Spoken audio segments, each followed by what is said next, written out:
Bonjour à tous et merci d'être au rendez-vous. Alors, aujourd'hui, nous allons voir comment factoriser. Alors, déjà, on peut se demander qu'est-ce que c'est que factoriser. En fait, factoriser, c'est le contraire de développer. C'est-à-dire que si jamais vous avez 2 parenthèses 3 plus 4, développer, ce serait avoir 2 fois 3 plus 2 fois 4.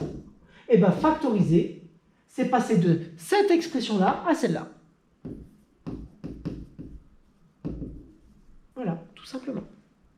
Alors, rassurez-vous, si vous écoutez la méthode, c'est tout simple. Premièrement, on regarde l'expression numérique. On regarde les opérations. Multiplication, addition, multiplication. Et on se pose la question, combien y a-t-il de termes? Les termes, c'est ce qu'on ajoute ou soustrait. Alors, il y a combien de termes? Il y en a 2. Et on regarde ces 2 termes, oui. 2 fois 3 et 4 fois 2. Et on se pose la question, quel est le facteur commun? Qu'est-ce qu'il y a de commun entre ces 2 termes? Il y a le 2 qui est commun.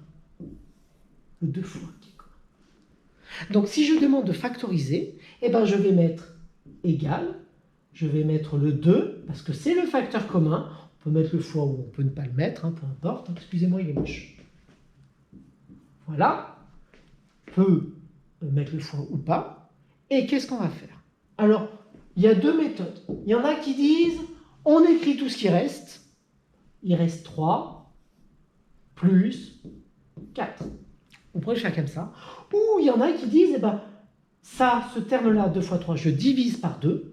Il reste 3. Ce terme-là, je divise par 2. Il reste 4. C'est pour ça que, c'est comme ça. OK? Fais un deuxième exemple.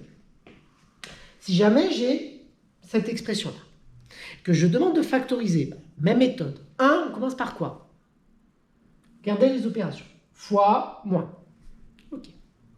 Deuxième point, on regarde les termes. Donc, ce qu'on ajoute ou ce qu'on soustrait. Premier terme, deuxième terme.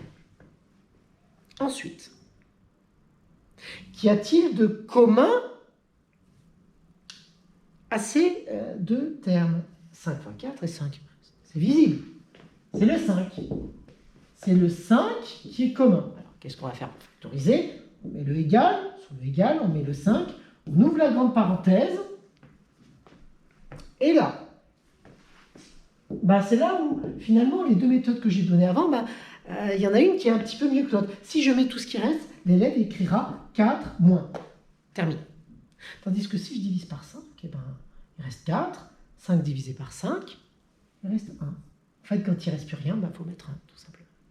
Et on peut bien vérifier que ce qu'on a fait est juste si jamais je fais la chose contraire. Il ne faut pas l'écrire, mais on va voir que c'est bien ce qu'on a eu au-dessus. 5 fois 4, c'est bon.